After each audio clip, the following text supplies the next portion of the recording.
Rebuttal to Howie Hawkins, J. Weeds. First, I appreciate thoughtful critique, and I always welcome serious engagement. But when that critique glosses over history, muddies terminology, and gives too much credit to a party that's been weaponized to kill off real resistance, it needs a hard reset. So let's talk about what's missing here, not just from the Quadrant, but from our collective memory. Let's begin with the term itself, libertarian socialism. While technically accurate as a political umbrella, the true foundation rests in what should be called socialist libertarianism. Why the distinction matters? Because libertarian socialism has often been flattened into a vague liberal-leaning catch-all, or misappropriated by the post-1960s academic left.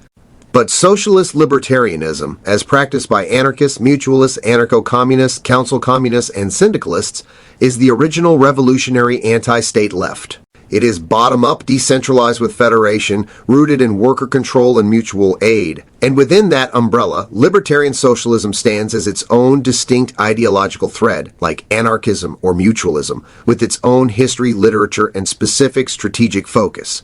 It is not just a synonym for the whole quadrant, it's one current within it. This is not a semantic debate. This is about reclaiming our identity from those who watered it down, co-opted it, or erased it. You mentioned the DSA, but let's be honest, the Democratic Socialists of America are not a revolutionary movement. They are a pressure valve, not a threat to power. They function to sheepdog discontent back into the Democratic Party, which has always been the graveyard of movements. Their platform remains reformist, embedded in the same structure we seek to dismantle. Mamdani may have energy, but pledging allegiance to Cuomo and surrendering the WFP line if he lost the primary? That's not bravery, that's submission. This isn't about vibes or accents or messaging. It's about truth, revolutionary truth. And the truth is this. The Green Party is the only electoral vehicle in the U.S. rooted in the Green Quadrant, the space where socialist libertarianism lives, where we stand with Emma Goldman, not Bernie Sanders, with Bakunin, not Marx. Because Marx, as we've documented thoroughly in the upcoming book The Ratchet Red Wash, which every Green should read once it drops, was no ally to the libertarian left. He slandered Bakunin, centralized the First International, allied with bourgeois liberals, and lay the ideological groundwork for authoritarian state communism. And let's not forget the company he kept, elite financiers and scientific racists who helped fund the very institutions of state domination that socialist libertarians fought to burn down. You speak of people responding to concrete needs. I agree. But ideology is the architecture behind those needs. The reason our people are homeless, overworked, uninsured, criminalized, and silenced is because of ideology, one imposed from the top down, from both Democrats and Republicans, and enforced by the state. So when we say the two parties are the same, we're not ignoring the performative differences. We're saying under both regimes, the people get austerity. The corporations get subsidies, the cops get tanks, Palestine gets bombed, and we get speeches. That's the ratchet effect, a controlled dialectic, a rigged illusion of choice cemented in place after the assassination of Abraham Lincoln. When the American First Libertarian left, the abolitionist movement was crushed, and Reconstruction was sabotaged by Lincoln's Southern. Sympathizing Vice President Andrew Johnson, the road was cleared for a new two-headed hydra, a uniparty disguised as opposition. One party marketed as cooperative, the other as conservative, both marching to the tune of empire, capital, and elite white supremacy. From then on, every cycle offered only new packaging for the same boot. This system destroyed not just the memory of abolitionist revolutionaries, but the entire foundation of American libertarian socialism. Figures like Lysander Spooner, William B. Greene, Francis Harper, Voltairine de Cleyre, and Lucy Parsons, all erased, sidelined, or falsely categorized. The Red Scare didn't just target communists. It targeted every worker-led, bottom-up challenge to capital. And Marxist regimes, when they emerged, joined the same authoritarian script, crushing syndicalists in Spain, exiling council communists, executing Makhnovists in Ukraine, silencing anarchists in Cuba.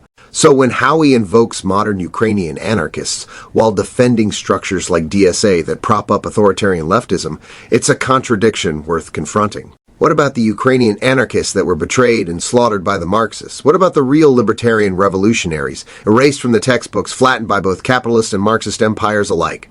The Green Party is not perfect, and I've called out its infiltrators, saboteurs, and sheepdogs loudly. But its roots in decentralization, peace, ecology, and grassroots democracy remain the closest platform we have to rebuilding the forgotten quadrant of world political science, the Green Quadrant.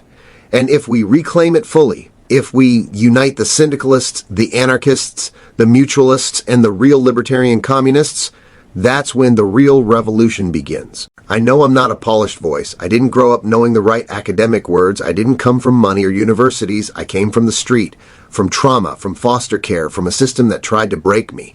And because of that, people don't like to hear my voice. They don't listen when it's coming from me. So I use an AI voice. Not because I want to deceive anyone, but because I want to be heard. Because the message is too important. Because people like me rarely get the chance to speak, and even more rarely get the chance to be heard. And no, I don't have heroes. I lost all respect for Noam Chomsky when he told people to vote for the Democrats. Just like I lost respect for Elizabeth Gurley Flynn from the IWA who turned into a communist. But the work they did before they changed still matters. And that's where I look. I don't follow people. I follow truth. So no, Howie, this isn't about chasing voters or adjusting accents. It's about waking people up to the truth they've been denied, that their suffering isn't a bug in the system, it's a system functioning exactly as designed. And the only antidote is bottom-up power. Not through the Democrats, not through reformist NGOs, not through academic Marxists sipping wine over theory, but through organized defiance, through community control, through fire and federation. You say the message is hard to hear for some because it doesn't sound familiar. But if we keep speaking in the language of the cage, how will anyone ever realize they're locked inside it?